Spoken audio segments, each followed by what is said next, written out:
Greetings, fellow adventurers, and welcome to Hazards and Hijinks, the live-action fantasy role-playing improv comedy show! My name is Hero Carlisle, and I am your Dungeon Master tonight. Thank you so much for your patience with those technical difficulties. We are so happy you stuck through and have joined us on the second stream. I have nobbled those gobs. They have been taken care of, and we are ready to get this show started. If you have no idea what a hazard or a hijink is, welcome! I just explained it to you a second ago in my intro, but I will explain it to you in more detail. What we do here is we perform for you a fantasy role-playing improv comedy show. It's somewhat like Dungeons and Dragons, but more awesome, funnier, and in every way more epic by gathering together some of the best improvisers and role-playing tabletop gamers that I personally know.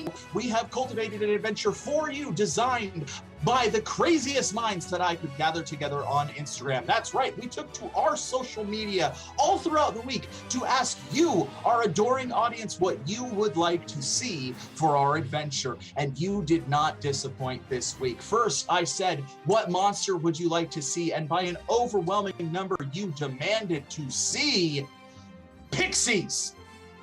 I just want to give a personal shout out to Eric Wargo. Eric Wargo! Onto it! Yes, never let it be said that I don't immediately drop what I'm doing to do exactly what I'm told. Yes! There you go, Eric. Congratulations. As I was saying, we have, thank you, I got a good job out of that. Thank you very much. As I was saying, you selected pixies. That's right, Instagram said pixies.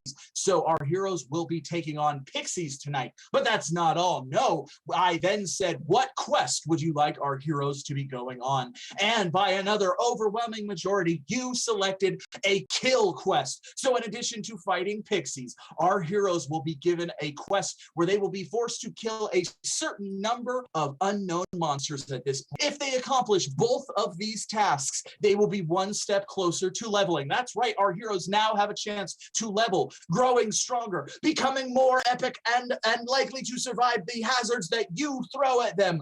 Yes, that's right, you throw at them. Now, you may have noticed that you're watching this show from the comfort of your own house. Wow, don't you just love modern media? I know I do. We are able to do that and bring you all of this content live streaming because of the generous donations of viewers like you, our significant others, and my mom. If you would like to donate to us and continue to support artists and comedians and all of the content that we put out, you can do so through our Venmo right there at Fancy Hobo Improv. You can donate any amount throughout the show. All of the proceeds go to helping bring in content like our genre show, our BIPOC night, our Pride night, and hazards and hijinks. These fresh costumes don't pay for themselves. We still have drop frame rates like crazy, but I think you know what's going on. I think you can follow. Maybe I slow down or should I speed up? It doesn't really matter. It's like a robot. Anywho, as I was saying, in addition to just being a good sport and donating, you also have the chance to join the adventure. That's right. Every dollar you donate turns you into a character in our show. You can be a dastardly necromancer. You can be a brave princess. You can be an amazing dragon that is also a brave princess, because that's how it rolls here in Improvia. That's how we do in this fantasy world. That's right. So throw down that money, become part of the adventure yourself. In addition to that, we also have this handy dandy donation menu.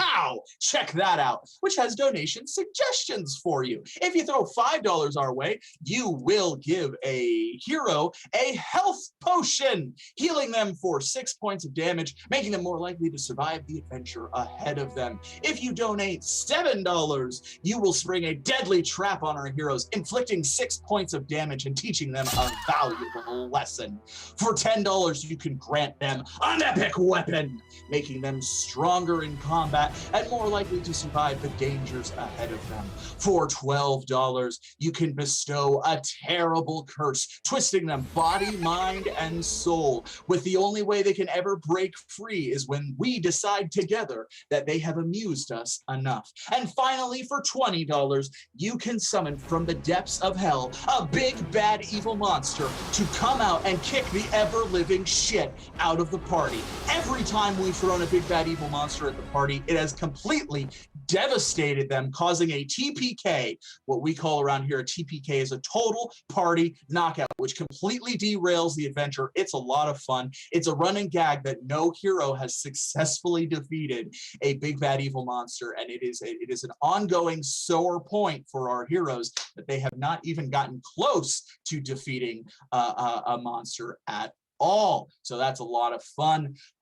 You don't just have to donate to a specific person. If you are feeling lucky, you can say random, and I will roll a dice and randomly assign any of these rewards or damages to a fortunate or unfortunate player. So you can tell me who you want the gift to go to or who you want the trap sprung on, and I will spring it on S.I.M.O.N. And that out of the way, let's get to the most important part of the show, where I introduce our adventurers this evening. Boom! So let's do that now, starting off with Tyler X. Koontz as the Loxodon Rogue. Ah! This episode's gonna be muy elefante! All right, next up is going to be Jose Orozco as Pike Veritas, the elf engineer. Alrighty, let's get to work, ladies and gentlemen. Up next, we have MC Smitherman as Jackson Ripper Wainwright, the human engineer. Your local fantasy cyborg at your service. That's right, we have twice the engineers this episode. And rounding us out, we have everyone's favorite mechanical monstrosity. Put your hands together for Kyle Pearson as Simon the Ironborn Mercenary. To translate Tusk's earlier statement, he said tonight is going to be very elephant. Thank you, Simon. Thank you very much. You are welcome. All right, now that we have assembled our party together, I think it's time to get started. And we're going to start the way we always do, with a hearty huzzah. And we encourage you to join us at home in that hearty huzzah. Get that blood pumping and join the adventure. On 3, 3, 2, 1, huzzah! All right, where to begin? Let's start with Ripper, Tusk, and Pike. Ripper, Tusk, and Pike have been sent to the farthest edge of the territory that is known as the Oakvale region. They have been sent on a very simple quest, which they have accomplished. It was to drop off a package for an old orc who had recently had his cow returned to him. This had endeared the old orc to the cool adventurers, and now the cool adventurers had begun running simple errands for the old orc. Was probably the only person, and the cow provided free milk for the cool adventurers, which was an added bonus. And so after the three made their way back to Oakvale proper, knowing that all that waited them was growing frustrated job of being unwanted town guards. As they make their way to the town, they see a dense forest, and in the dense forest, a bright ball of light emerging high above the forest before vanishing in a blink. Did you see that? What? Yeah. That seems like a normal, Friday for us. Let's keep on going. Let's go give it a look-see there. Yes, I do that enjoy anomaly the could balls of prove lights. fruitful for future knowledge. We should definitely check it out. I like the way you think, Pike. Yeah, I'm all down for following glowing objects. What's the worst that could happen? Slow and agonizing death. Could, speaking. Jack. We could. The But cool I'm not only- saying that's adventurers. the worst thing that could happen. It's probably not going to happen. We could go blind instead. Oh, no, I wouldn't like that at all. Well, that's why I've been developing brand new mechanical eyes, so if we do go blind, it's not that big of a deal. Alrighty then. That sounds pretty good to me. Let's go check it out then. And so Let's then head I on over. scan and I triangulate its fall with the angle and the distance to where we are, and I pinpoint where it landed. Okay, that sounds like it is going to be an intelligence check to me. So let's set this check. You're a very smart engineer, and math is your literal religion. So I'm going to set it at 10. I'm going to make it very easy.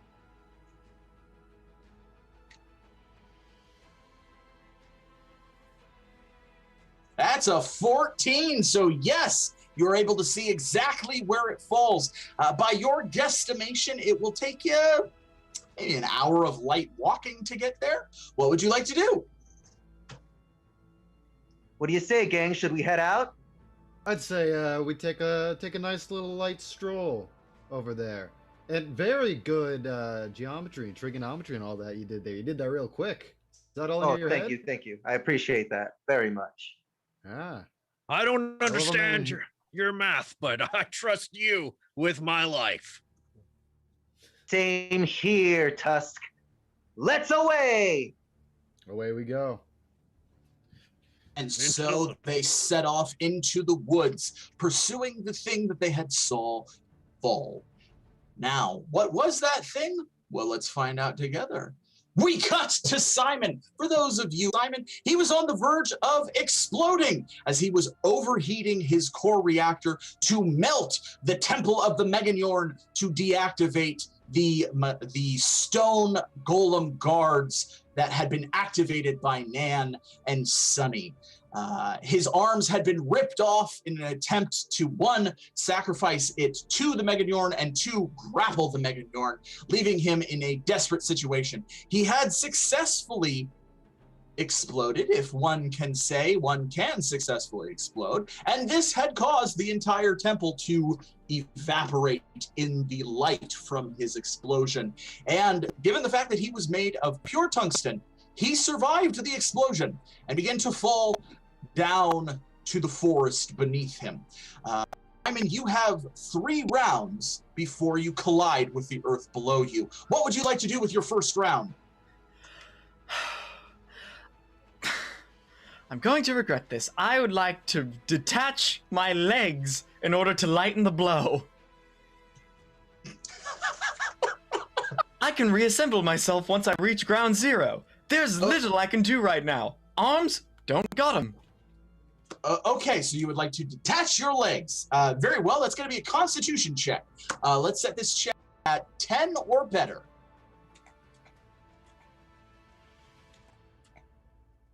That's a 5. You have accidentally detached your head. Your head shoots off, and the rest of your body detaches away from you. You now have 2 rounds. What would you like to do? I would like to call out to any forest creature below me for help. Because if my head reaches the ground, it could damage my thing will be very difficult from here on out. Yeah. In retrospect, you probably should have tried that before detaching your legs. But let's give it a try now.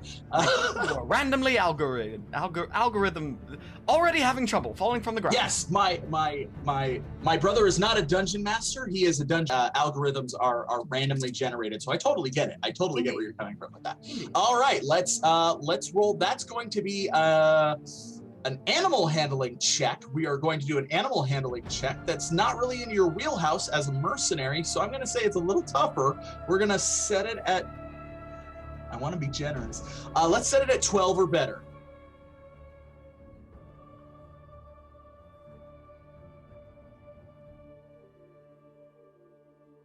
That is another 5. Yes, you make a call. What kind of call do you make? Hello, I am falling from the ground. If you would beneficial to me, beneficial to me, beneficial to me, beneficial to me. Yes. Suddenly, from the forest, amphibian creature rear up and begin flapping its wings. It is massive in size. It's a roc, a giant bird, somewhere between an eagle and a vulture. It rises up, flying, looks at your body, grabs onto it, and flies away with your body. Your head is now the only thing falling. You now have 1 round. What would you like to do? That is very not beneficial. I would like to brace for impact and hope that the damage I'm inevitably going to take will not be much. Okay, yes. Brace for I'm impact. just ahead. There's nothing I can do. You are just ahead. I'm just ahead. What I'm a way willing to help, start the show. My options are limited. All right. Yeah, I would say let's brace for impact. Let's roll a I'm gonna say let's roll a special ability. Let's use your special ability die. Let's use your analyze. You're going to analyze the scenario, the trajectory of as you're falling, because in the trees you can get a good idea of your surroundings. So let's roll that. Let's roll your analyze. I would like to hyper-analyze to see where the softest area I could land is, and what part of my just head will be the softest landing spot. There we go. So let's roll a d20 and a d6.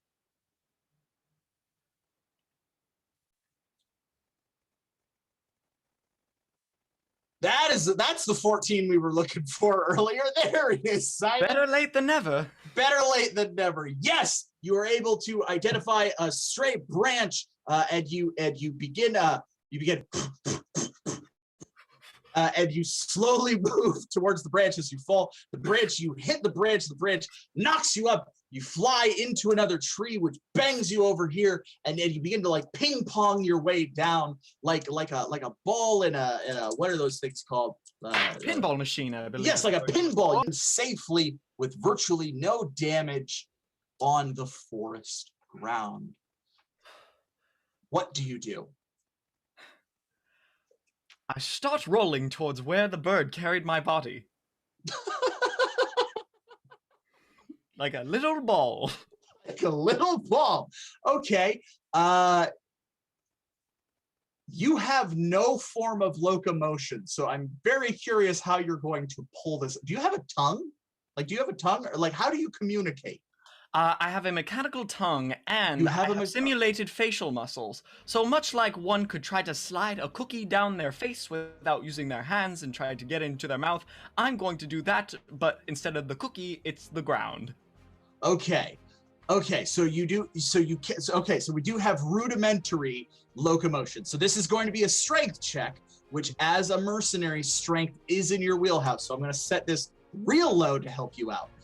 Let's set it at 5. It's a 5 or better to start rolling around.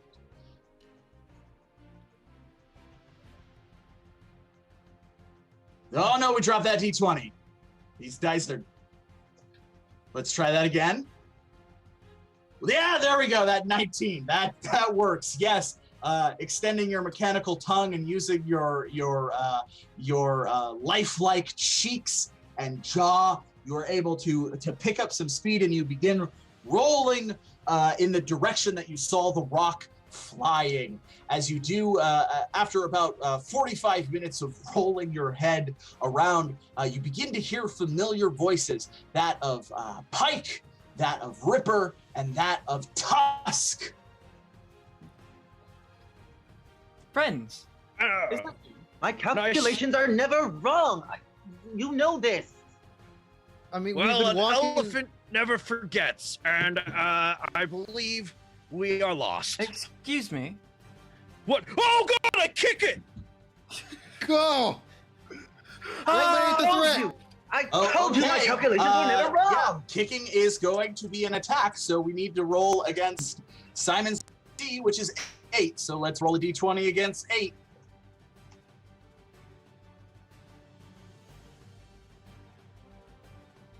That's a 10. Yes, you straight up bend it like Beckham, Tusk. Is this a simple attack, standard attack, or a power attack? A simple attack. A simple attack. Let's roll a 1d6.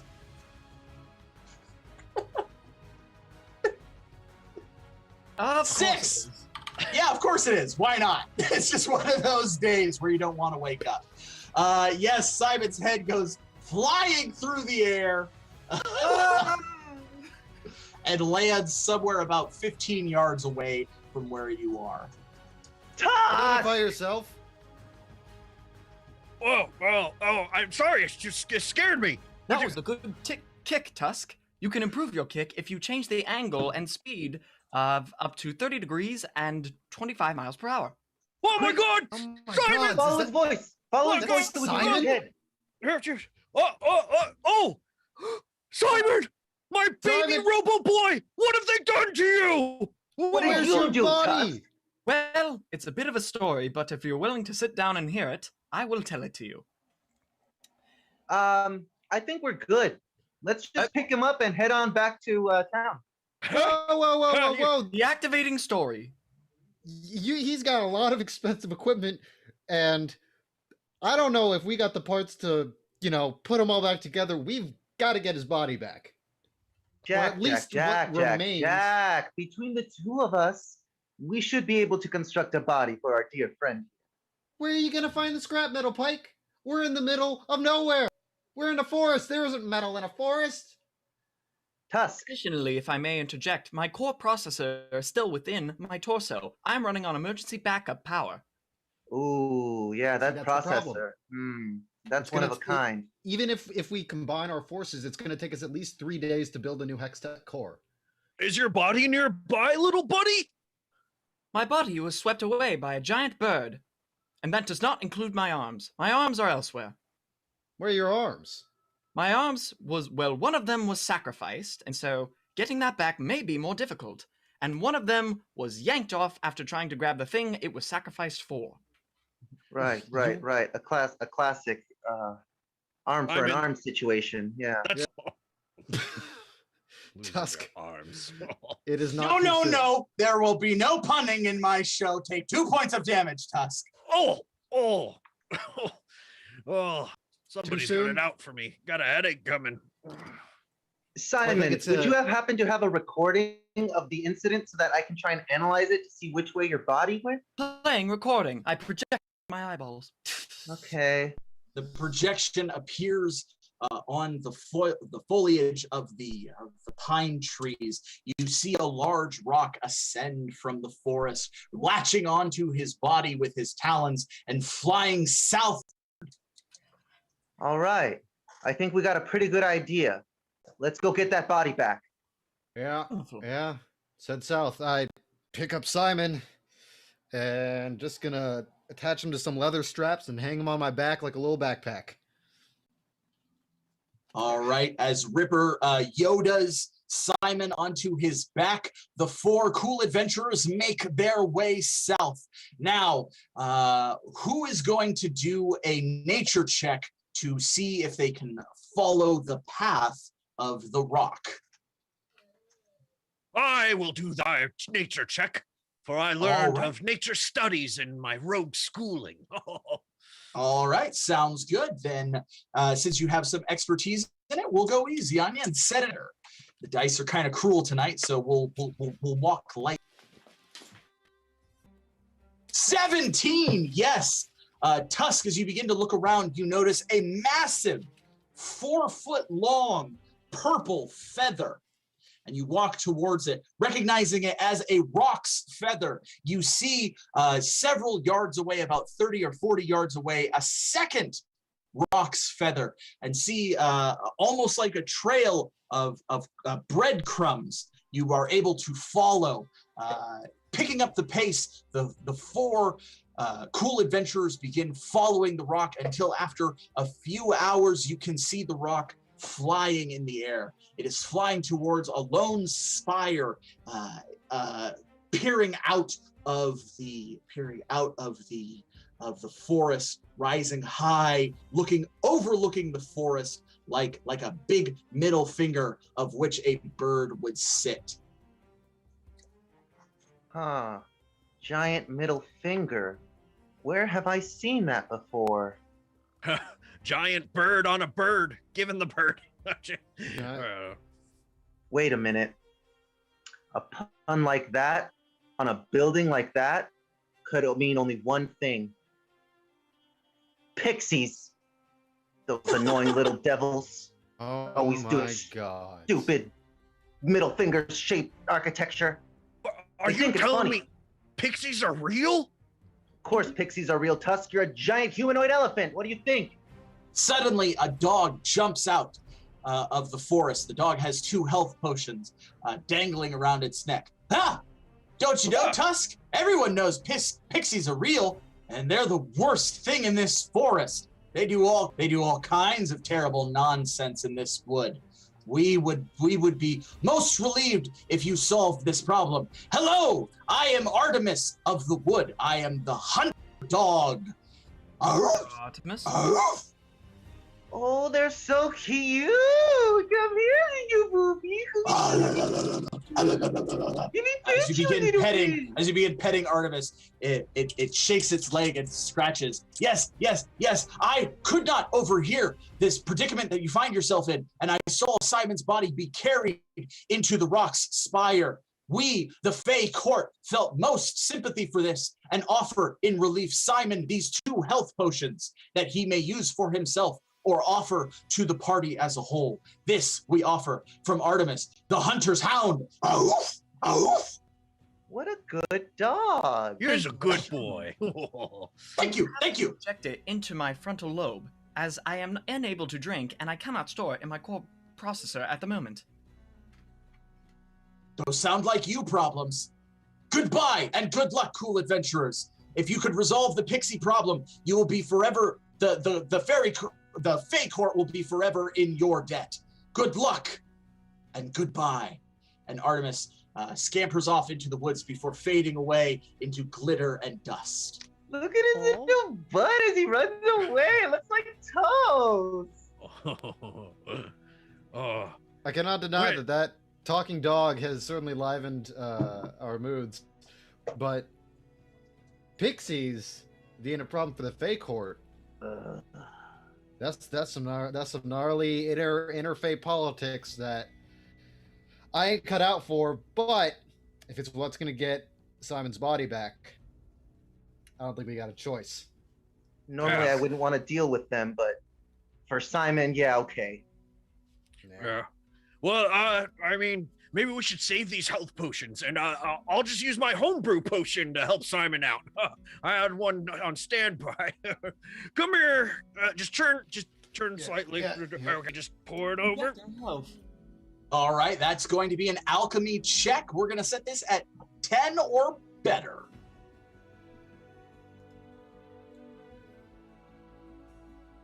All right, here we go. 10, yes! You begin pouring a thick, viscous black liquid all over Simon and rubbing it into his head. It seeps in and sparks begin flying all out. You have been healed for 4 points of damage, Simon. You are back to full health. It has also charged your emergency battery, giving you another 4 hours of charge. Thank you for your assistance, Tusk. I will be happy to assist you for the next 4 hours. Nicely done, Tusk. Yeah, I was 70% sure that wasn't poison. That is a solid C, Tusk. I would take that any day. I analyzed the potion, and it looks more like the percentage was at 69.592. However, 70 is an approximation that I can trust. You know, if I was a professor, a 69 point something, I would just round that up to 70. I mean, I wouldn't want to be a jerk about it. Now we gotta gotta teach me how to make one of those someday, because if it can repair him, it can repair these guns. And I could certainly use all the help I can get in that department because I keep getting hurt a lot on these missions. I was going to do a terrible joke, but the way you abandoned it like halfway through, I could not humiliate you more than you did yourself. So congratulations, Ripper. I humiliated my way out of danger. Yes, you did. That counts for something. There you go. Good job. Good job. Get his body back. Let's go get his body back. The cool adventurers make their way to the rock's spire. It peers out of the forest. You notice the trees around the spire begin to decay and die. There's weird bubbles floating around the spire. They are pink and float. As you pop each one, they kind of giggle obnoxiously and high-pitched.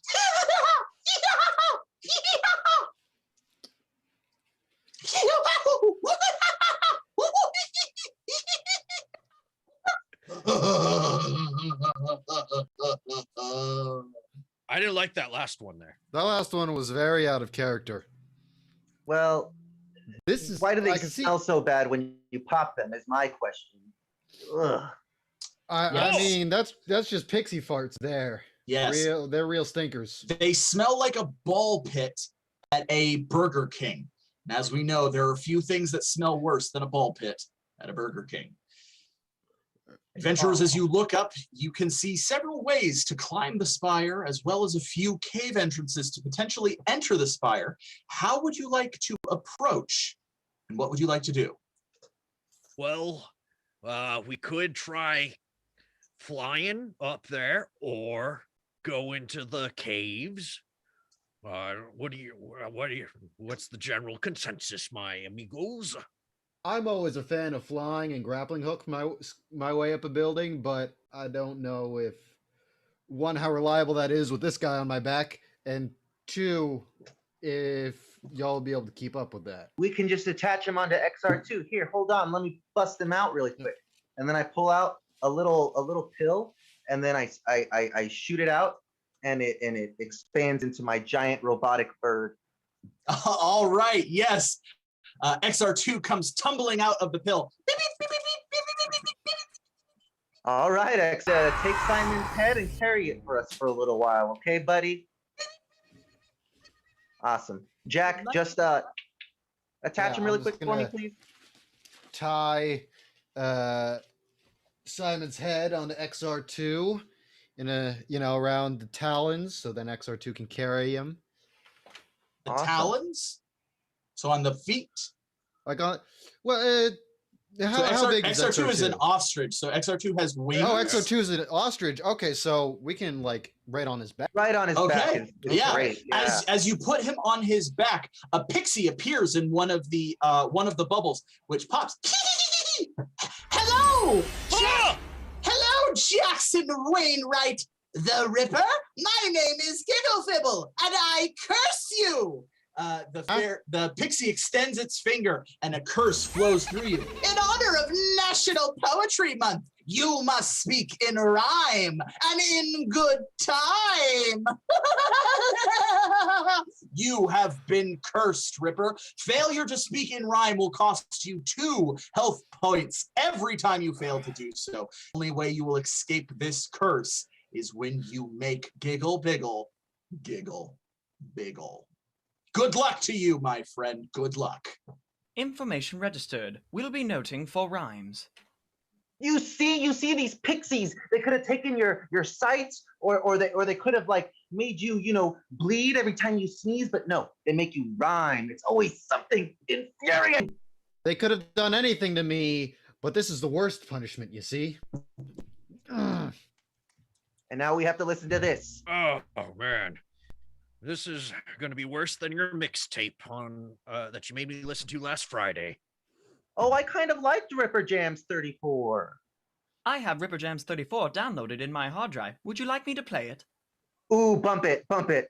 Oh, God. Man registered. Pumping. Hey, yo, my name is Ripper. All right, I'm outie. I'm going up there. Up, gonna rip up. Some gonna rip up. All right, XR, let's go. We're heading up and we're going to party. Snarla, get out of the studio. It's my time in the studio. I love right. this part. So Tusk pulls out from his pack his angel wings, which he acquired when he was in Elysium, and quickly puts them on his back and begins flying into the air. Pike hops onto XR2, and XR2 pulls out rocks. You are going to need to roll a engineering check to have XR2 fly, so let's roll that real quick. That's going to be, we'll set that at 10 or better. We'll keep it simple for now.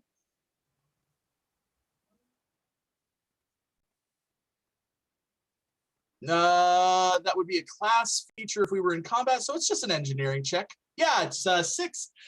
Classic X2 moment. Yes, X2 begins to fly, does a couple spirals, and then crashes directly into the spire wall. Let's roll a d6 for damage. I assume that applies to me as well. Of course it is. Of course it is, Simon. Both of you take 6 points of damage as you continue to fly up haphazardly up the spire. Now, Ripper, how would you like to ascend? You said grappling hook and climb. Well, listening back to my old tracks, I gotta say they're a bit whack. But I've got my grappling hooks, and they'll have everyone else shook. Ooh, we are dangerously close to slant rhymes, my friend. You are playing with fire. All right. That is going to be night. That was a dungeoneering check, right? Yeah, dungeoneering. Let's roll a dungeoneering check for the grappling hook.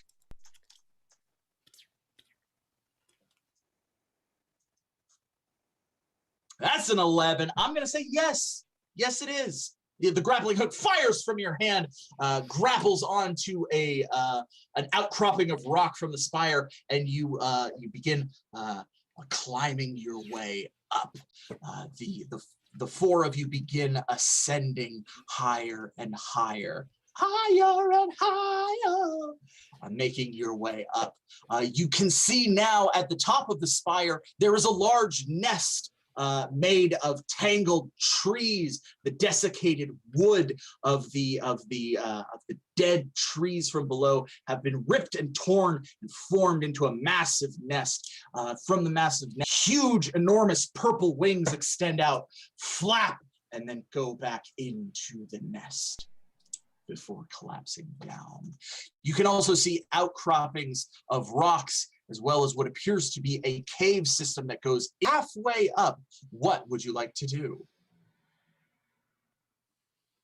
I'll use my special disguise abilities that I learned in school to master my disguise, and I'm gonna paint myself purple and try and be a sort of mate for this bird.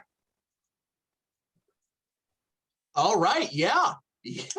That's gonna be let's roll that deception check. We're gonna set that at, well, you are a master of disguise, so we're gonna set that at 12 or better.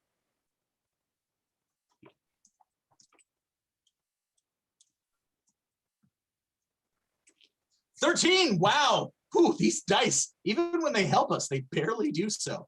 It's like pulling teeth. Yes, you quickly throw on some paint, makeup, and feathers, those feathers you had been collecting, and make yourself a rock costume and fly up to the nest.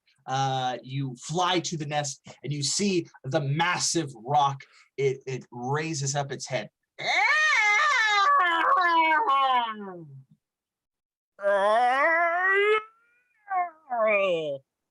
Okay, now here's the tricky question. I'm assuming you're attempting to deceive this rock. So is that a deception check, or because it is an animal, is that an animal handling check? Let's go with deception. Okay, let's. Yes, thank you very much for clearing that up for me, Tusk. Master Rogue deceives his victims. Yes. All right, then we will have it be a deception check, and as you are deceiving another species of which you do not speak its language or are fully understanding of its body language, let's set this one a little high. We'll make this one a 14 or better. doing what I think is like a mating dance. Yeah. Oh, barely again. The Celestial Kitten is on your side tonight, Tusk. Yes, you rolled a 14. You begin to do the mating dance. The massive rock rises up, extends its wings out, blocking out the sun with its huge avian form. You can see in its eyes an amorous glow as it begins spreading its feathers out, puffing out, if it will. It begins to match your dance, and the two of you begin to sway romantically. You can see in the nest as it lifts itself up. You can see the mangled body of S.I.M.O.N. His chassis kind of ripped open where the rock had been attempting to eat him. It had given up, obviously, when it realized this was not an armored adventurer, but instead some type of mechanical monstrosity of some kind. It appears to have his legs are still intact. His arms are missing, just as he himself had said. You can see his core processor, but of course, as you have no engineering experience, you can't assess the damage that has been done to him, but it looks like it's still in functional working order. It doesn't look like it has been too terribly damaged. Let's cut. We'll come back to you while you're up there. Let's cut to Pike and Ripper. You're still about halfway up the spire. You saw. We can also have Simon there because you haven't fallen off or anything. You see Tusk. He's flown up, and you see the rock has kind of extended out. You're not sure what's going on up there. You hear giggling coming from inside the cave. What do you do? I'm gonna continue on and follow up to the nest, and I'm gonna follow Tusk. So sorry, Simon, you're coming because with. He's a master deceiver, and I'd hate to be the receiver of one of his lies, and I want to make sure some of these pixies die. Okay. All right. So so how would you like to accomplish that? Am I still in flight, or am I not in flight anymore? Yes, you are in flight, but as I said, XR2 is kind of haphazardly flying up. So it's right just now, kind of like a helicopter, just kind of hovering there. Well, kind of like more or less just like banging against the stone side of the spire. It's kind of like. But I'm not moving up. You're moving up slowly. Slowly. It's like okay. It's like slamming into the wall and then raising 6 inches and then slamming into the wall and then raising like 2 feet and then slamming into the wall. You know. Okay. And how much further do I have to go? Where are you trying to go to? Are you trying to go to the caves? Or I was following Tusk. Oh, you're trying to follow Tusk. Yeah.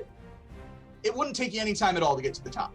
Okay, yeah, I'm just gonna follow him towards that nest because we got to get Simon's body back. Okay, and Jack, you want to go to the caves? Ripper, all right.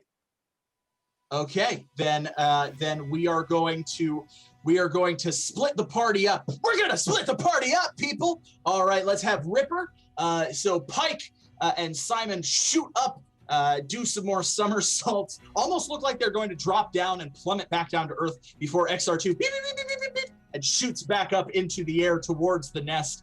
Ripper, you hear the giggling, having the blood rush through your iron heart. You know what you need, and that's revenge. So you make your way to the cave. So let's just follow Ripper for a little bit.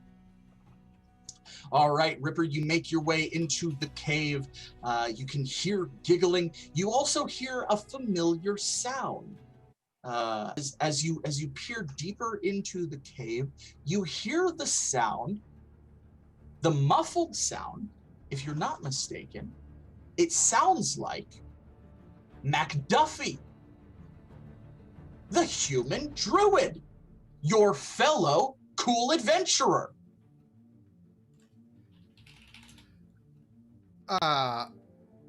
I'm rather surprised he's here. I'm going to look around this corner and peer, searching for my peer. Oh, well done. Yes. I'm And going if I'm to not say mistaken, this is the second time that I've been forced to rhyme.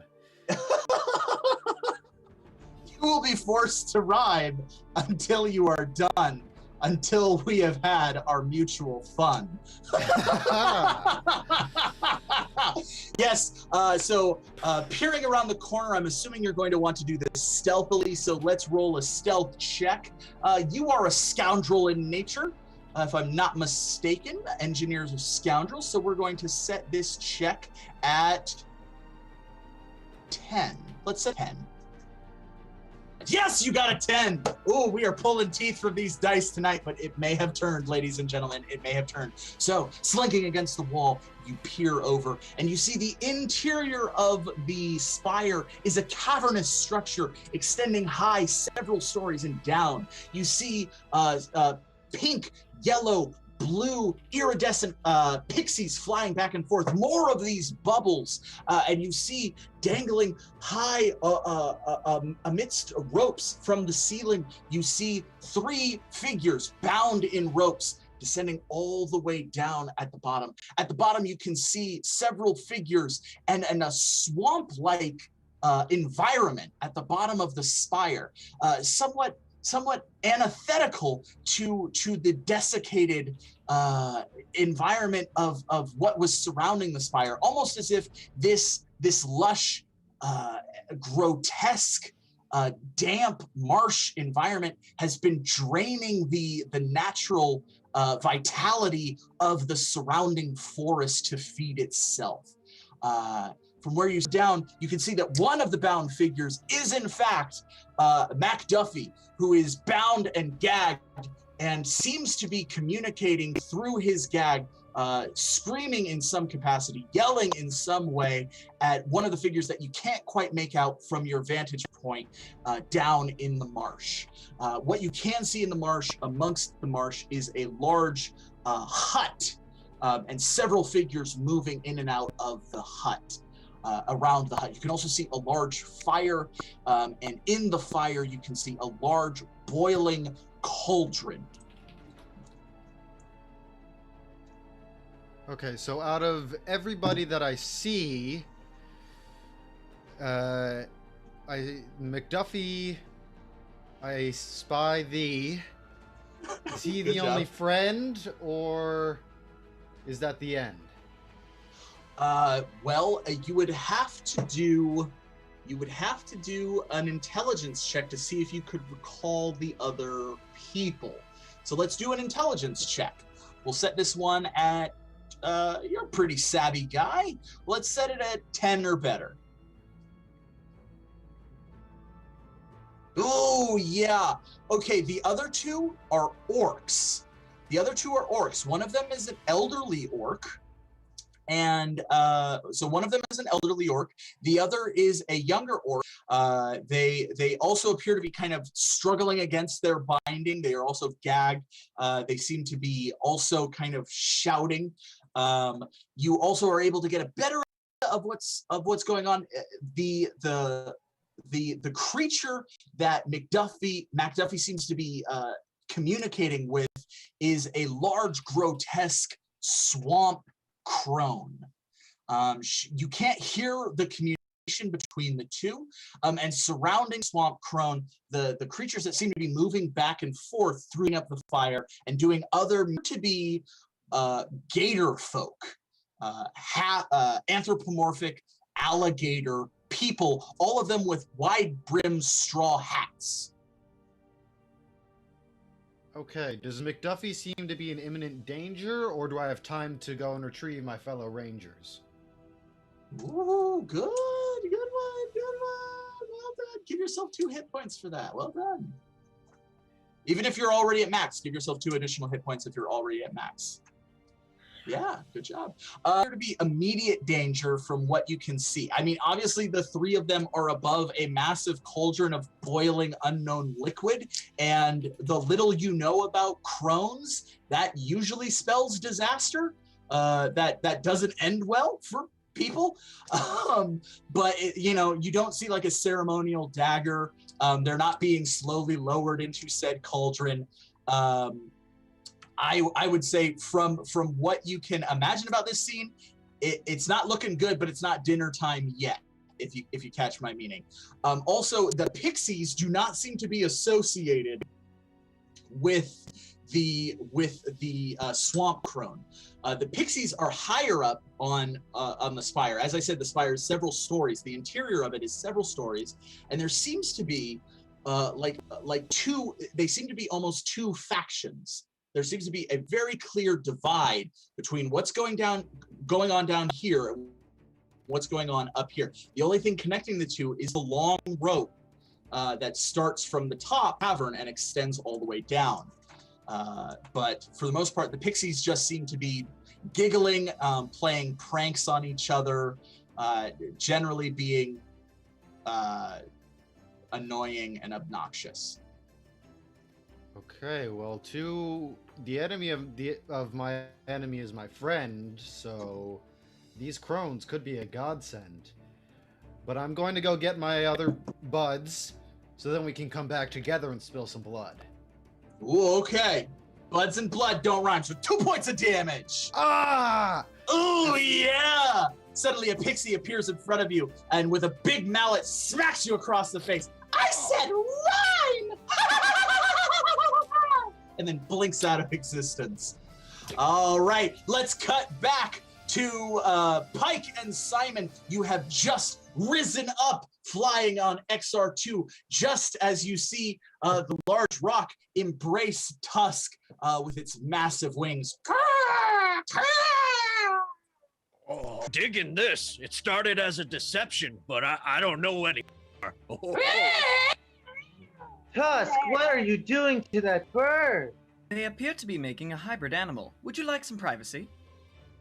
Yeah, shield thy eyes, my friends. Following command. Shielding Yeah, I'm eyes. shielded. Saw Simon's down there too, by the way. Just maybe feel around a bit, you know. Well,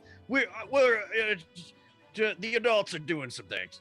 Yeah, it looks like you're feeling around already, Tusk. So Feeling around a bit. we'll go get the All right, body. now the rock is currently distracted.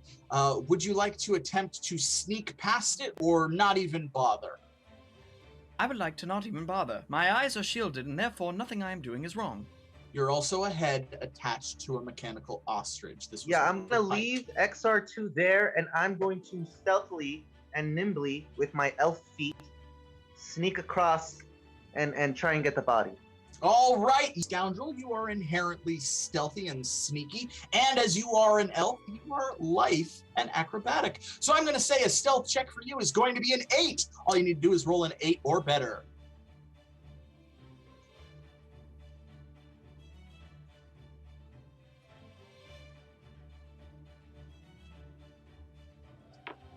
$18, yes, success. You're able to sneak under what you can only imagine as you try to avoid the sounds, the sights, and the smells is rock lovemaking high above you as feathers slowly down and you make your way towards S.I.M.O.N's body. You see his chassis has been ripped open. Some of his parts have been torn, not apart, but there's huge gashes on it from the rock's claws, its talons. Wires are these gashes. Would you like to do an assessment of his body, or would you like to grab it and take it back to XR2? I have time to analyze, I think, and see what's wrong. So I'm gonna assess the body. All right, that's going to be an engineering check. We're going to set this one at 10 or better. Ooh, yeah, S.I.M.O.N's design is surprisingly as advanced of an engineer as you are. As an elf, you have lived a very long life. House Veritas is a prodigious house of engineers. You know, it's not unknown to you. But this is light years ahead of any tech you've seen. You don't know his ass from his elbow, and that's really weird because his elbows are literally not here. So, what kind of screws are these? What the heck? I've never seen a star-shaped screw. What kind of tool are you even supposed to use for this? Yes, in your attempt to do an analysis, you have accidentally activated his self-destruct sequence. He will self-destruct in 2 hours unless someone is able to deactivate his self-destruct sequence. Oh, claws! Claws! Oh! Oh!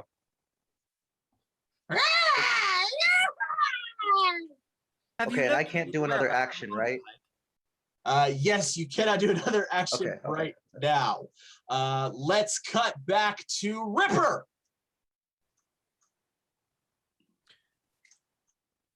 Ripper, you make your way out of the cave. You are back at the mouth of the spire. You can hear the rock screaming through the mountain.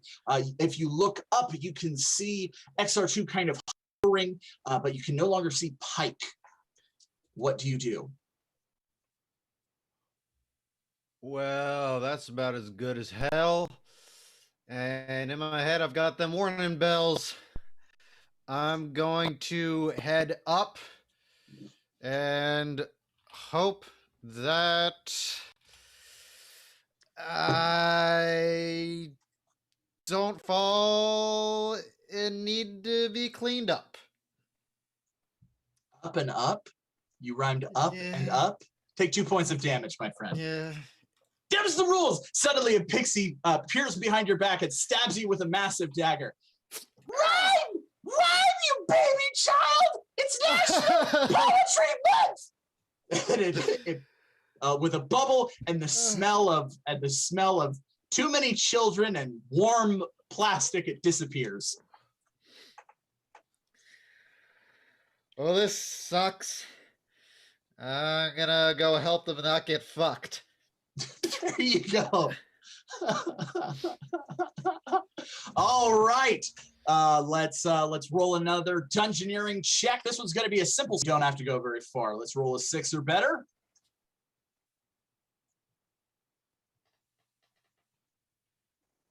Oh no! Oh no! Oh no! You begin falling. Your grappling hook actually strikes a bubble. The bubble bursts with a giggle. Enjoy the landing! And you begin falling off the spire. You have 4 rounds before you collide with the earth. What would you like to do with your first round?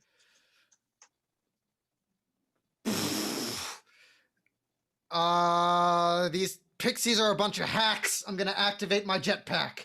All right, there we go. Let's activate that jetpack.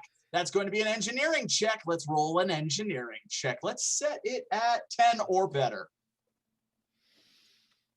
12, yes, your jetpack removes itself from its position inside of your back with gory, bloody, magnificent glory shooting forth, and erupts fire bursts out of your spine, and you begin taking off towards XR2. You can see Pike is standing ever so stealthily inside the nest, standing over what appears to be Simon's body. If you look above, you can see that the rock is entangled with Tusk in some embrace.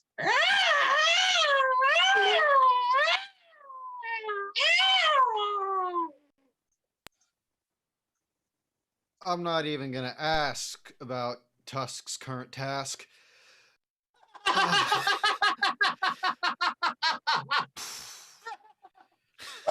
Congratulations, you have broken the curse. Thank the gods. Giggle Biggle appears and claps.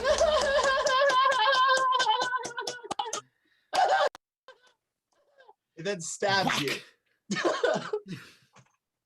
For no damage, but it stabs you and it stings a little before you whack it away.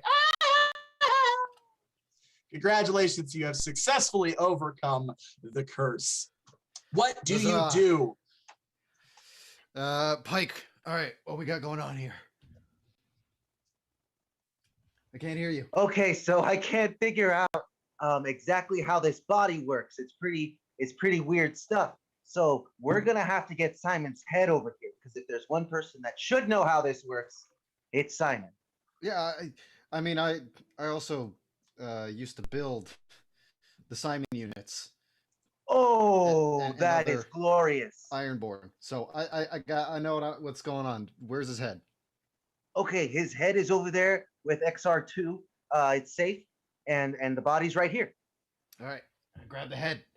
Grabs Simon's head and makes your way over to the nest. Now, are you attempting to sneak over to the nest, or are you just going over to the nest? I'm gonna be sneaky little slithery boy. All right, let's set yours at 10, as you are not a lithe and acrobatic elf, but a clumsy human.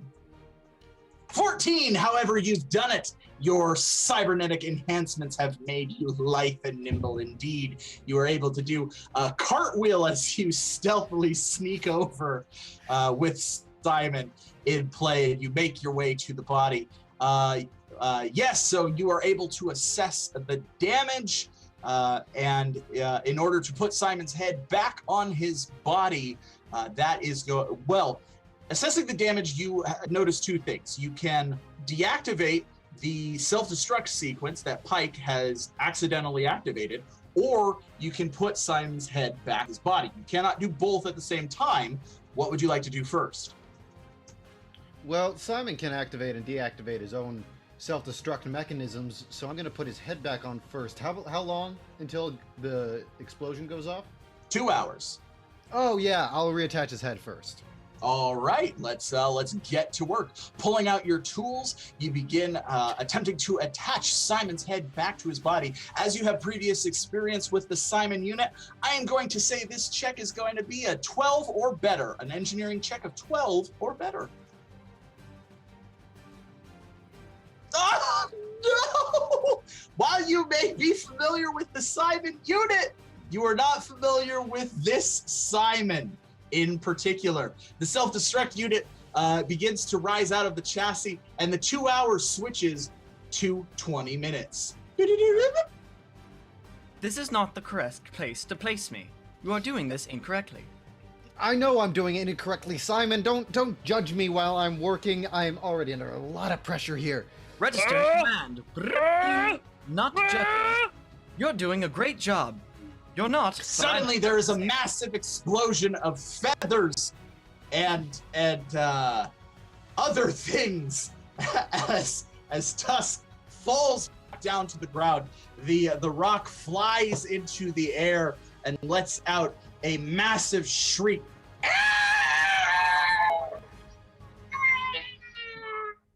Lightning cuts through the sky.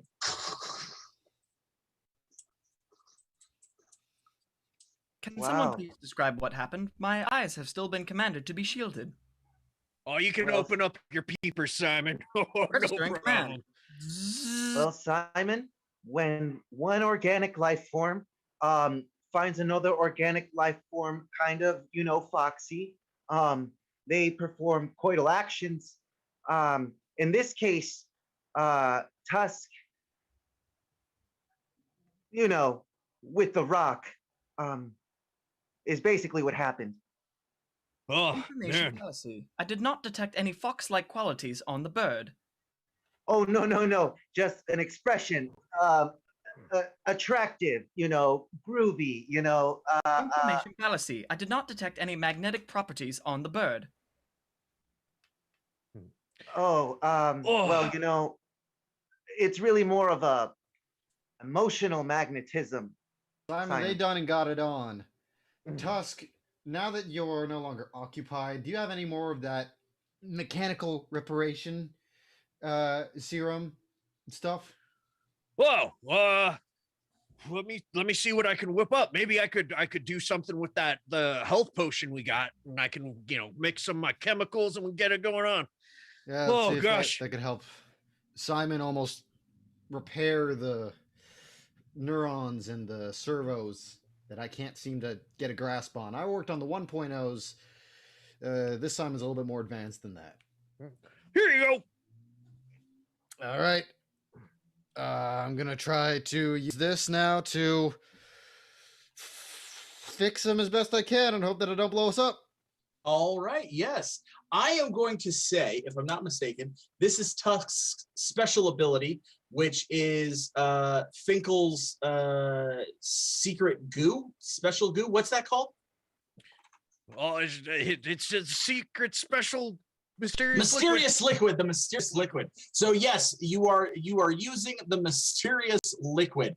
Are you? So let's roll a special ability check. We're going to do a D20 and a D6. So let's see how we do. Doing good. Maybe I should become a bard, eh, Pike? 12. Yes. Pouring the mysterious liquid over the connecting joint of Simon's neck and the torso. You hear a fusing sound as the metal twists and joins itself together. Simon connects the two parts together and rises up. His self-destruct unit still counting down with only 10 minutes remaining. Okay, Simon, we're gonna need you to stop blowing up now, please. Unfortunately, that is not a command I can make. Once my self-destruct has initiated, I can only attempt to do a manual override. Can you manually override? That would be great. Registering command. Ding.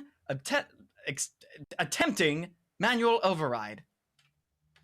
All right, Simon, how does a manual override work?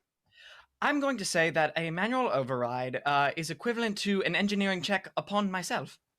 All right, sounds good. Let's do an engineering check upon yourself. As you are not an engineer, we're going to set this one at 12 or better.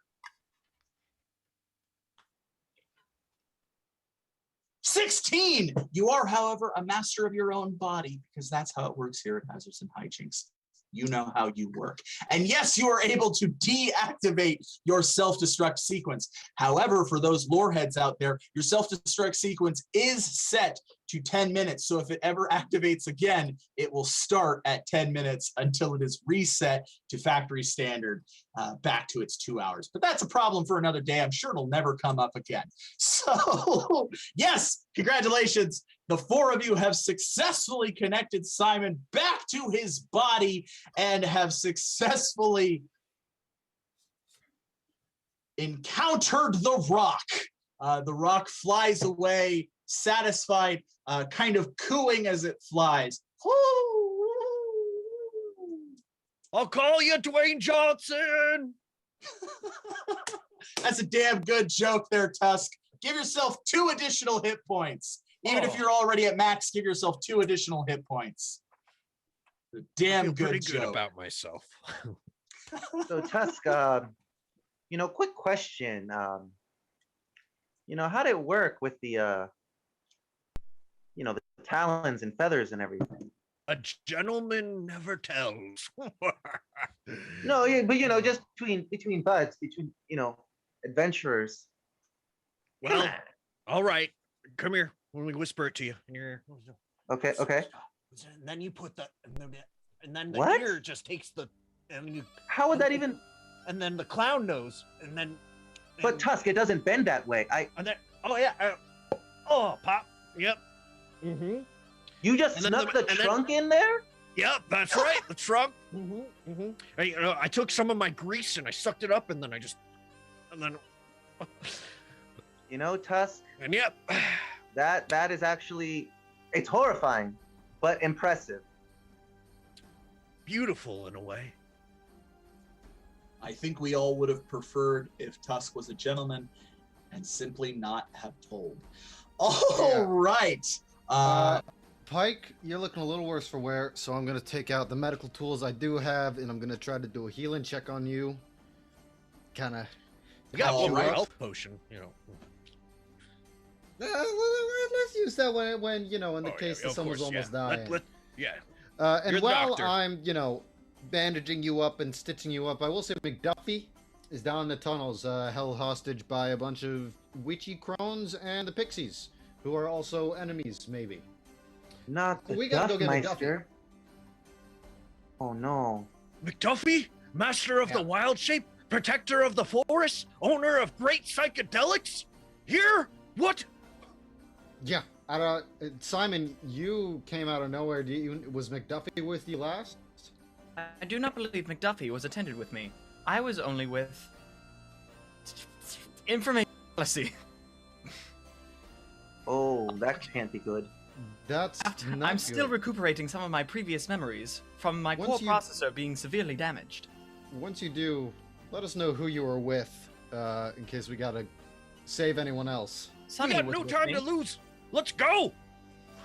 Yeah, I'm still trying to make sure Pike is not dying. Yes, as you were a medical doctor in your past life, and as you are both engineers, so that's totally fair. I'm going to say your check is at 6 or better. You need to roll a 6 or better.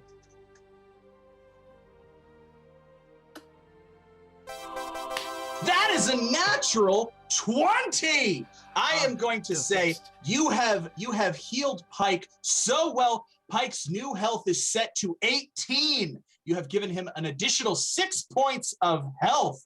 Congratulations. You have also done so well that you have given yourself 6 additional points of health. So both of you are rocking 18. Congratulations. Engineer yeah. power. Oh Yeah. yeah. Smart Engineers boys get it are done. mortal boys.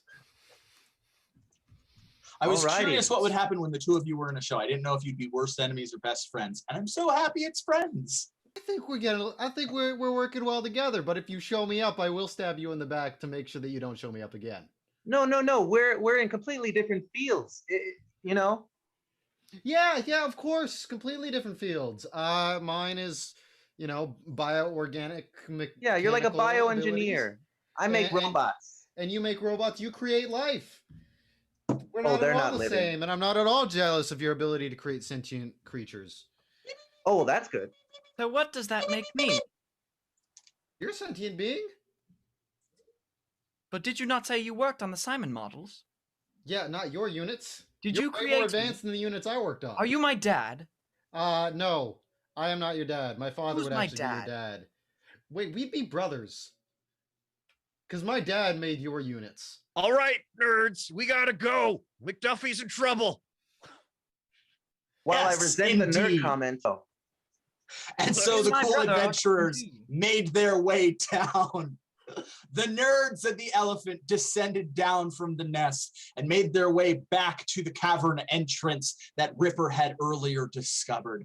And they likewise saw what Ripper had reported. The pixies high above, playing pranks on one another, casting spells and doing mischievous bullshit. As the ropes descended down, they saw the parasitic swamp that had formed at the base of the interior cavern, the massive cauldron where the 3 characters were held bound over, and the hut where the gator folk curried about in and out, while the swamp crone continued to badger McDuffie as he responded back with muffled retorts.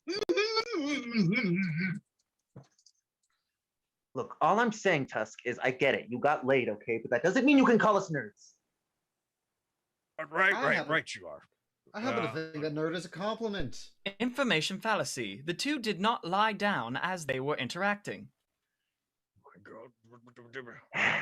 Simon, it's an expression. We're gonna update his vernacular when we get back to the tavern, but right now, focus We the need boys. What we need is a distraction. Maybe we can lure the pixies to want to go down there. Why don't you go have sex with them, Tusk? Would that work? I don't know. I see. So that is what we have been talking about. I can try. I'll go up to the pixies. All right, Tusk begins to make his way up towards the pixies. Tusk, how are you doing this? Are you stealthing up, or are you just kind of bravado and confidence walking up towards them? Walk me through it.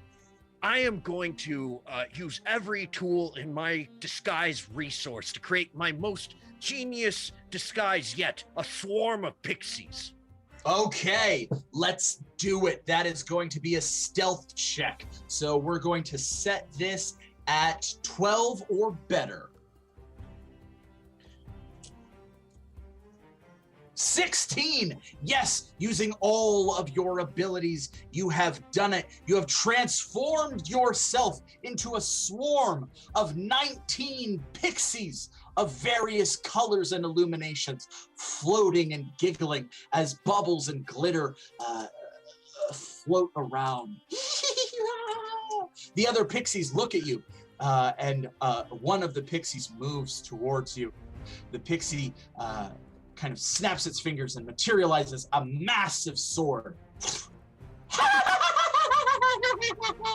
Hello, my name is Rebecca. What's your name, strangers?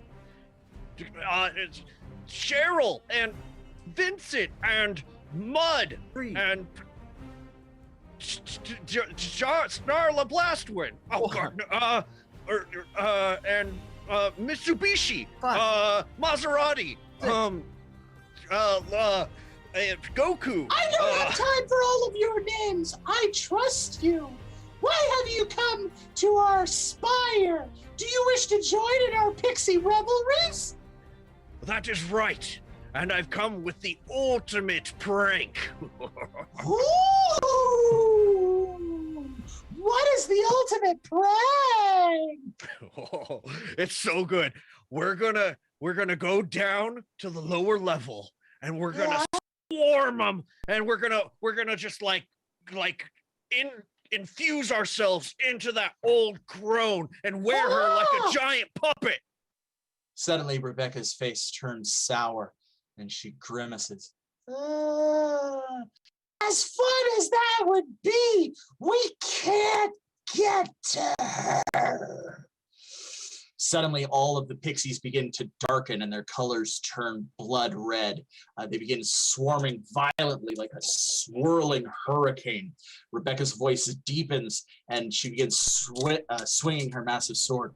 Long has this crown infested our spire, but she has enchanted her dominion against us pixies. Suddenly, everything goes back to sunshine and roses and glitter.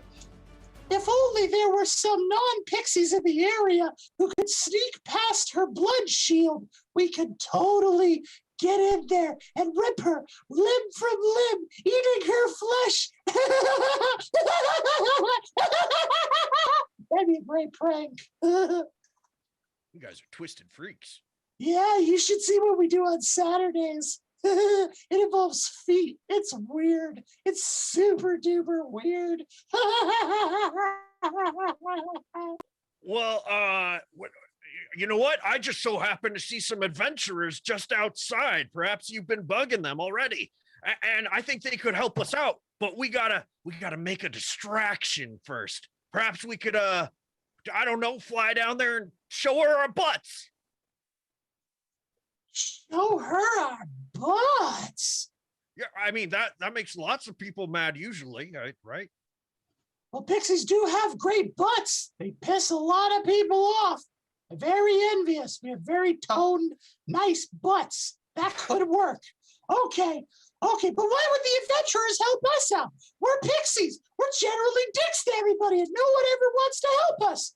No one, not even the Fae Court wants to help us, and we're Fae. Well, these are the cool adventurers, and they think everyone has the opportunity to be cool. Wow. All right. Would you say this is a persuasion check or a deception check? Persuasion. All right, a persuasion check indeed. Then we are going to set this at 12 or better. Let's roll. Telling them the plan. All of the pixies fly down. Come, Mitsubishi, Maserati, come.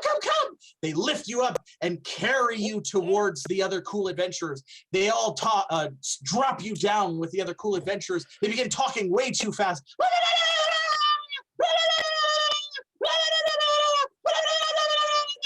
So yeah, we're gonna go show them our butts, and all you have to do is sneak past the blood shield, and then we'll totally kill the crowd for you. Yeah? Does that make sense? Yeah. You guys got it? That's a good idea. In fact, how about this? we can split up our forces, one ready to attack and one butt showing, battalion. Maybe about 12 of you pixies or so could go in and give them a good, moonshine, and we'll be ready.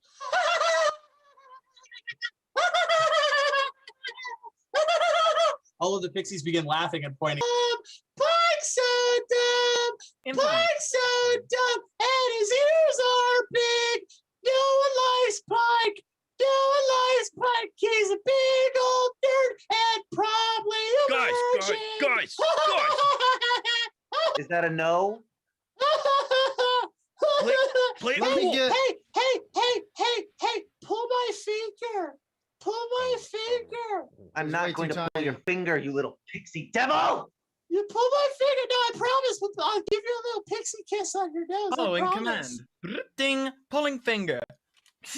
Simon pulls the pixie's finger. The pixie slaps Pike across the face.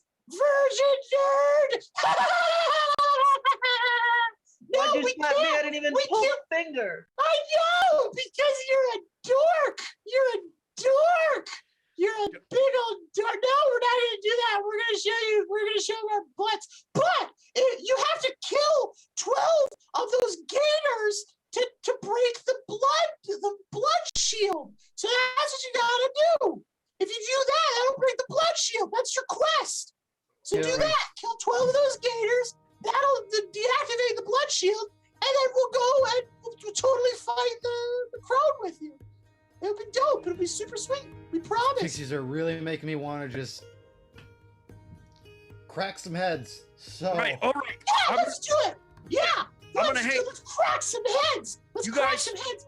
And then we'll party. Would you like to come over tomorrow? We do weird feet stuff. It's super weird.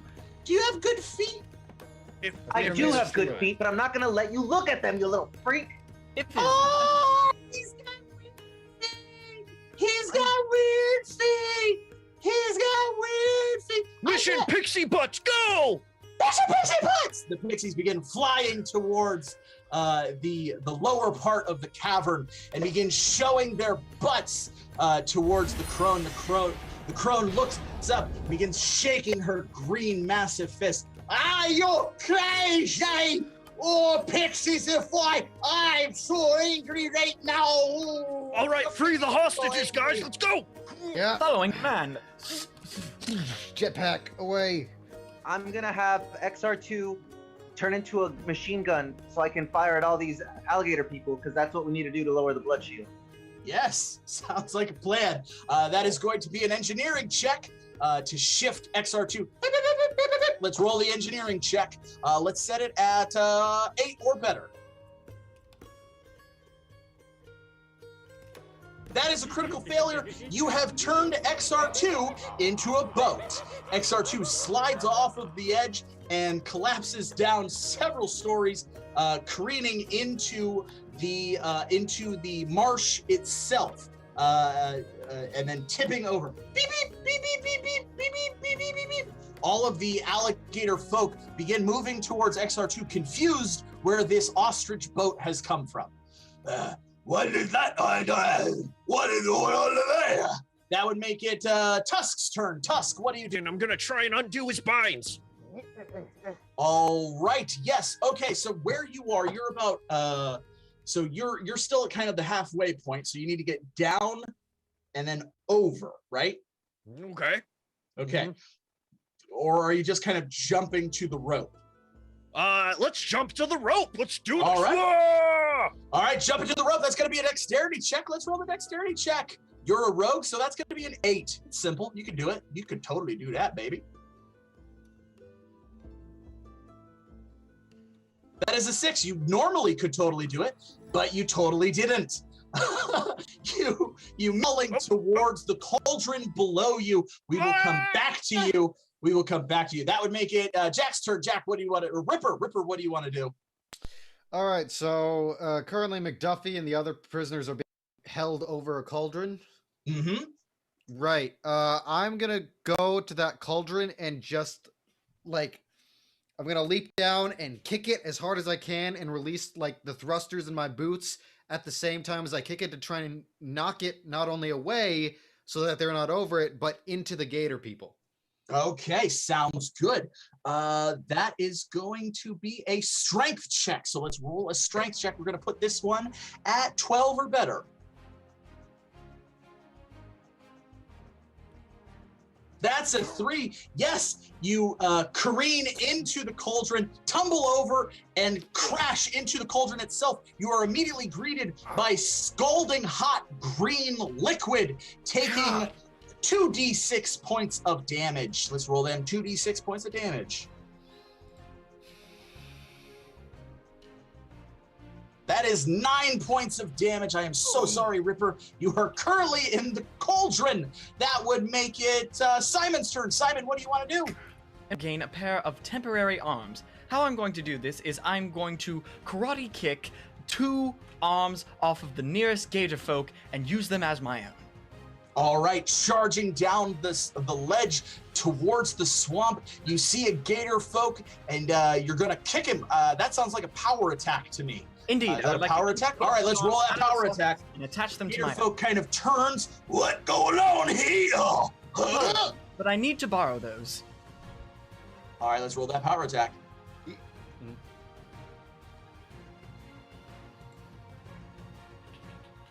Woo, 12, yeah! Jumping into the air, you extend both of your legs and kind of spin them very, very quickly, almost like buzzsaws, and you kick right in his shoulders, ripping through his scaly flesh, ripping off his leg, or ripping off his arms. His arms drop down to the ground. And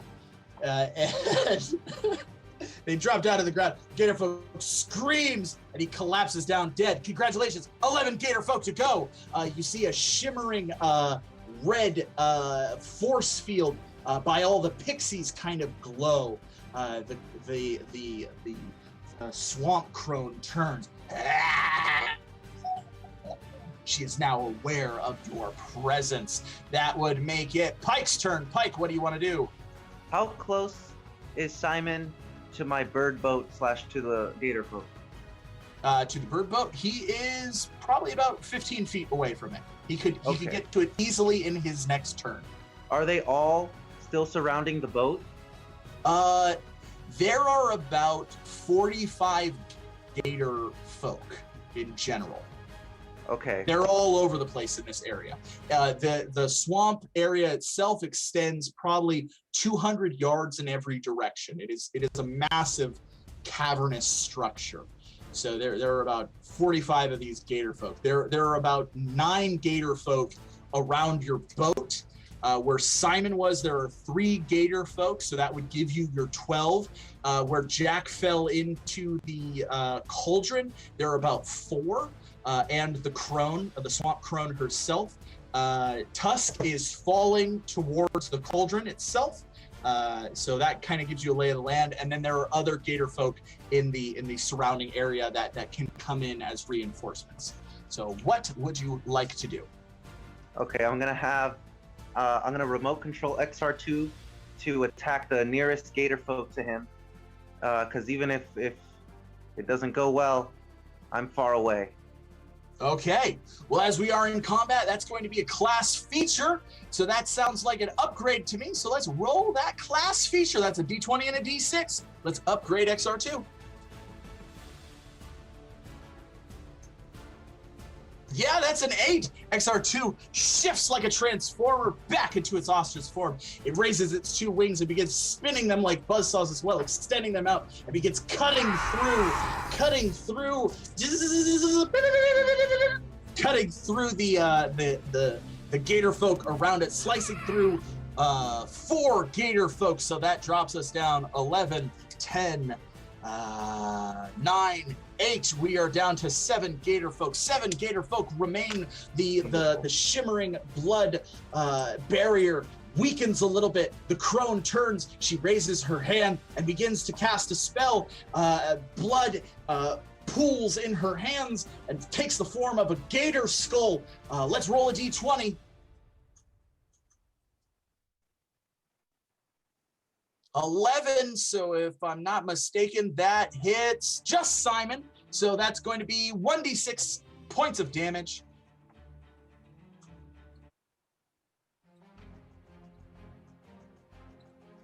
to S.I.M.O.N for 4 points of damage. The gator's skull of blood crashes into you, biting your torso, your open chassis, which has been ripped open. It bites onto your central processing unit. Yeah, that's what you get for messing with my boys. Had I mortal skin, I would say this is immensely painful. All right, that would make it Tusk's turn. Tusk, you are currently falling, plummeting towards the cauldron. What would you like to do? I'm gonna spread out my body as much as possible to kind of like slow down a little bit, and then I'm gonna do my no. Do you smell what the rock is cooking? I'm going to say, I'm going to say that is an animal handling check, but given the bliss that you provided that rock, it is going to be a 5 or better. You have to roll a 5 or better. Oh no! That is a critical failure. Suddenly, from the ground below you, a dwarf bursts out from the ground. It's me, Macho Man! And he begins punching S.I.M.O.N in the face. Poof, poof, poof, poof, poof, poof. You do not know what I've done to deserve this.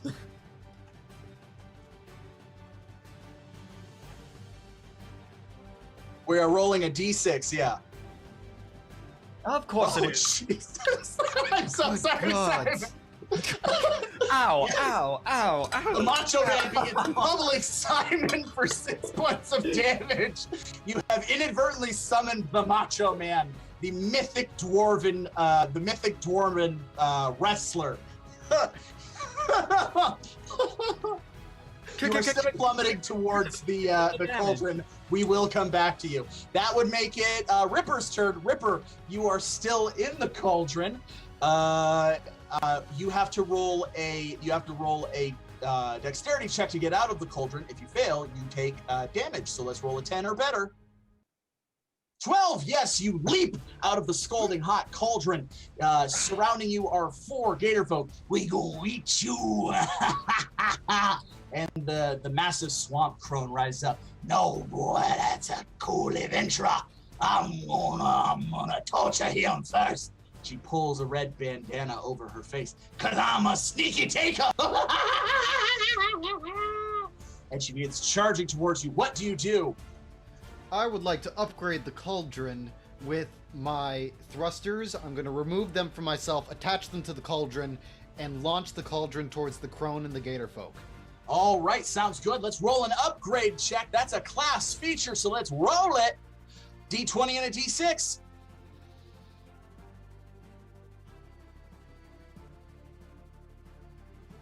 That's a 10. Yes, you attach the jetpack onto the cauldron. The cauldron begins flying towards the gator folk of the crone. The crone effortlessly the crone leaps over the cauldron with little effort, waving her wand. Yes, put those dice in jail. Holy God. Holy math. Leaps over the cauldron. The cauldron careens into the gator folk. The gator folk collapse into the cauldron, immediately boiling in the cauldron, letting out gasps and screams. Ow, mama, no, mama! Three more gator folk have been killed, or 4 more gator folk have been killed. 3 to go, that's right. 3 more gator folk to go, and you will earn your show achievement. The blood barrier continues to weaken. You can see pixies banging their butts against the blood barrier. Against the blood barrier, the swamp crone looks up and she begins chanting an eldritch saying to herself. The blood barrier glows brighter red and the pixies are pushed back against it. The crone turns and begins pulling her hands into the air again, beginning to cast the spell. Let's roll a d20.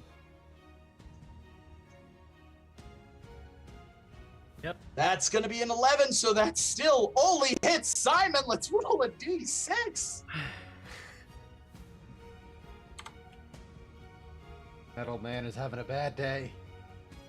That is Right on the money. exactly the amount of damage you need to knock Simon out. Simon has been knocked out.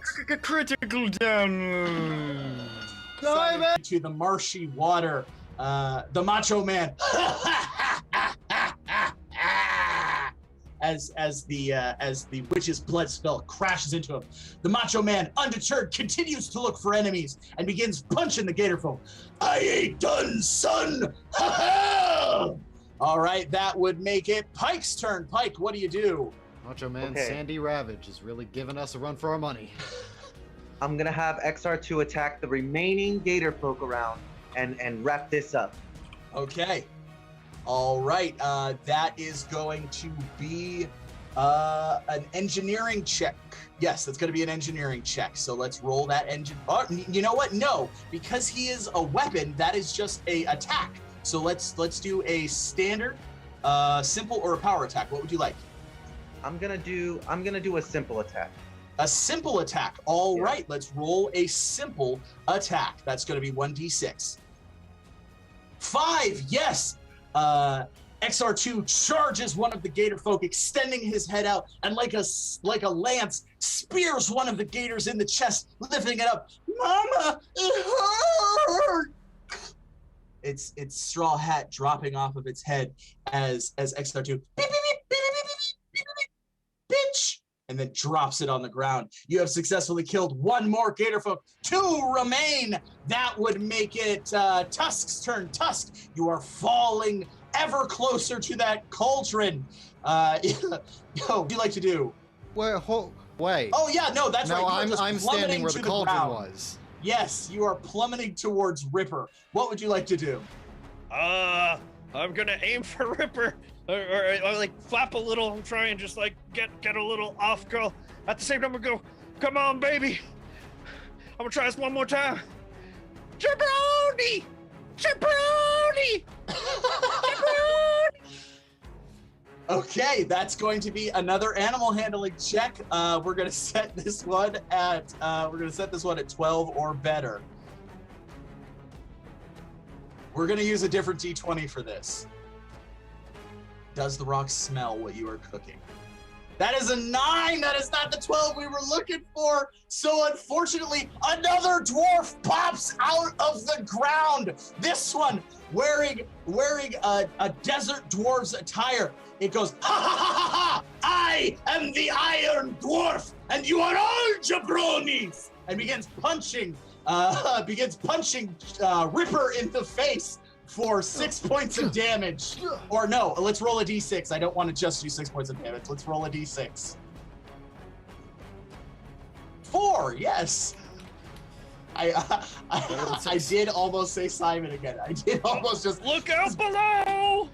stop summoning ancient dwarven wrestlers to kick the shit out of the cool adventurers, Tusk.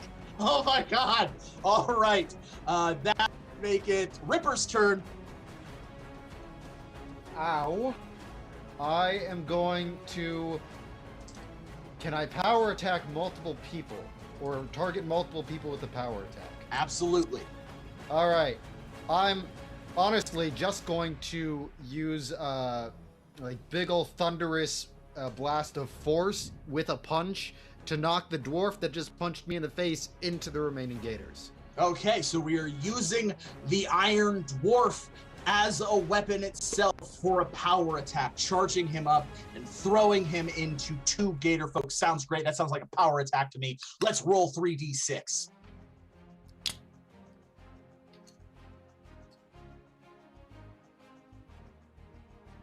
Eight. Yes, you're able to punch into the Iron Dwarf. Ah! Impressive. He lights up, charging, flying into one of the gator folk. One gator folk remains necessary to turn off the blood barrier. That would make it Simon's turn. Simon, you are currently knocked out, which means you are currently dying. We have to roll a D20, 10 or 10 or lower. You fail. 11 or better, you succeed. You are scrap metal. Let's roll.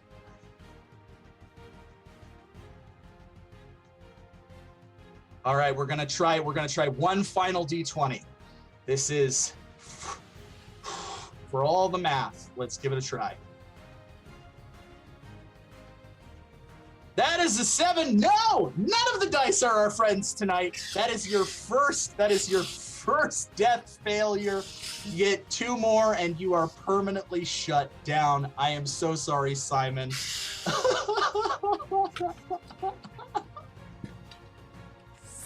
That would make it Pike's turn. That would make it Pike's turn. I'm gonna have XR2 finish off the last remaining Gator folk with another I guess simple attack. Okay, yeah, go for it. Let's roll 1d6. 3, yes. XR2 runs up to one more Gator folk and just pecks it in the face, just impaling it in the face. And it grabs it, like, because it's a gator, right? So it's got this, and it just lifts its jaw up higher and higher, snapping it back, snapping it further back. Beep, beep, beep, beep, beep, beep, beep. As it just, and it collapses down. Suddenly, the room fills with a bright red light that bursts out as suddenly you hear giggling, maniacal giggling. And suddenly, all of the pixies begin charging towards the swamp crone. Suddenly, they all have massive weapons in their hands: axes, clubs, spears, maces, swords, guns, nooses, like cleavers, crazy shit. One of them has a scythe, and they just begin wailing on the crone, just going to town. Ah, no! Like this! Ah! They lift her up, swirling around her, pulling her apart, some of them gnashing at her with their teeth. You realize all of these pixies have tiny, sharp, needle-like teeth, ripping at her green flesh, pulling bits out. She screams and cries, the sound of her voice, horror, through the entire chamber, filled with giggling and laughing and bubbles bursting around, just viscera and carnage. McDuffie's eyes widen, almost as if this is not what he wanted to see. Something about this is almost breaking his heart. The 2 orcs are looking on in disgust, even though they're bound and gagged. Vomit is flowing out of their mouth, and they're upside down, so it's just going into their nose and just tumbling down. It's a grotesque scene before the pixies swirl, leaving behind the bones stripped raw and bare of the swamp crone. They fly back over to Pike and kiss Pike on the nose, leaving a bloody, tiny lip print. Bye. We're gonna do weird foot stuff now. They fly up to the top of their spire. Congratulations! You have successfully completed both of your objectives tonight. Defeated the pixies by recruiting them and having them defeat the swamp crone for you, and you have successfully completed your kill quest by destroying 12 of the gator folk. Congratulations, all 4 of you have received 2 show achievements. You are now 1 step closer to leveling up. You are no longer in combat. Simon desperately needs your help or he will die. I'm gonna go and run and try to stabilize him. I'm gonna use my trunk to try and grab onto something so I don't fall and hit the ground. And I'll upgrade Ripper's tools so that he can have a starhead screwdriver so that he can actually work on Simon. Sounds great. Yes. All right, so that is going to be an assist on Pike's part. Let's roll a d20. 10 or lower, you hinder. 11 or better, you help. So let's roll that first. That is a natural 20. That is a natural 20. I am gonna, for the sake of convenience, Pike, to prove yourself, you push Ripper out of the way, you pick up Simon, and you begin working on Simon, and you successfully stabilize him and restore him to 1 hit point. He is conscious again. Critical damage restored. You also turn around and with a really cool moment, you catch Tusk in your arms. You give Ripper a wink like, yeah, that's what I do. I'm simultaneously very impressed, quite attracted to you, and incredibly jealous. I don't know what to do with this mix of emotions.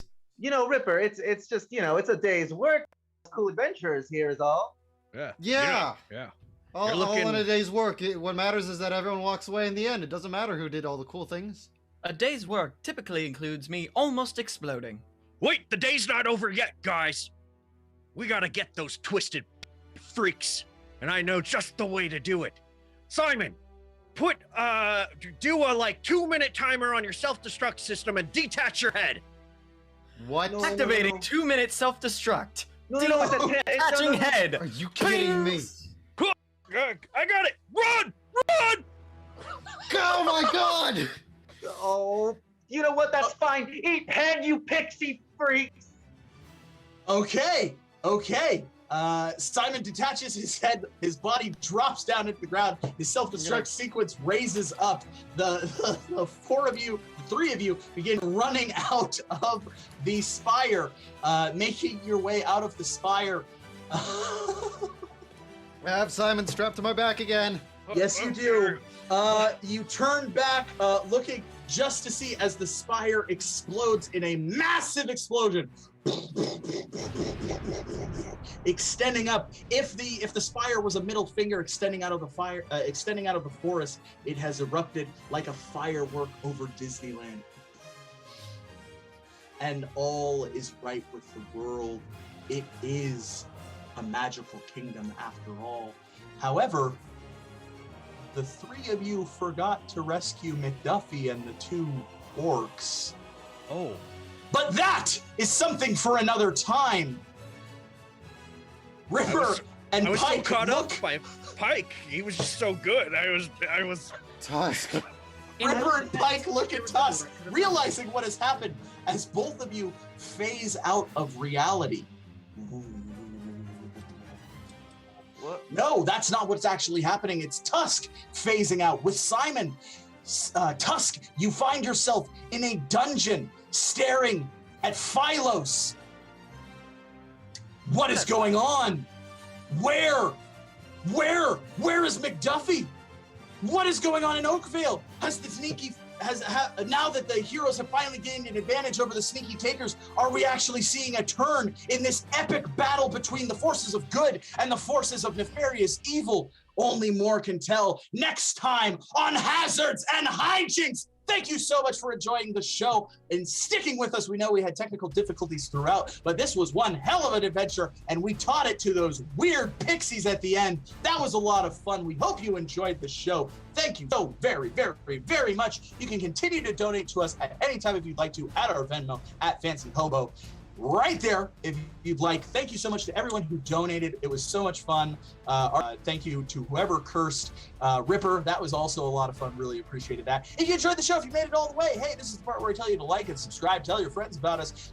We have shows every Friday. We're gearing up towards our test kitchen and then our meat grinder, where we will have our epic conclusion to the Sneaky Takers saga. Oh, and Tusk and Simon, or Simon's Head, will be there. Ooh, yeah!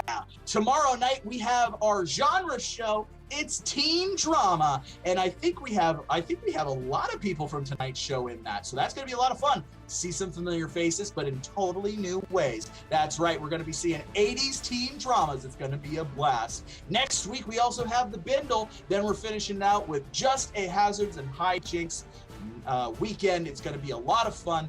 Check out our social media to stay up to date. We have Instagram, we have a TikTok, we have a Facebook, we have a YouTube, we have a Twitch, and if you start making weird art, we will eventually make a Tumblr, I promise. So, without any further ado, this is me saying I love you. Oh no, now I'm rhyming. So let's end the show with I know, Tony, I know we will never make a Tumblr, I know. But a girl can dream. Let's end the show with a huzzah. Join us. 3, 2, 1. Huzzah!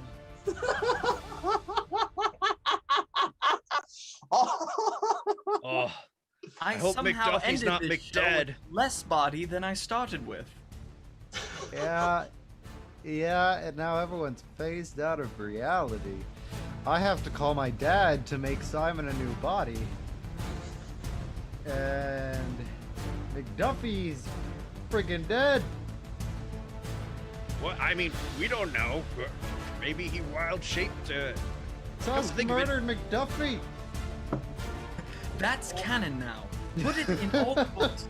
Tusk murdered McDuffie. Hashtag Tusk murdered McDuffie. Hashtag Get that Tusk is a trending. murderer.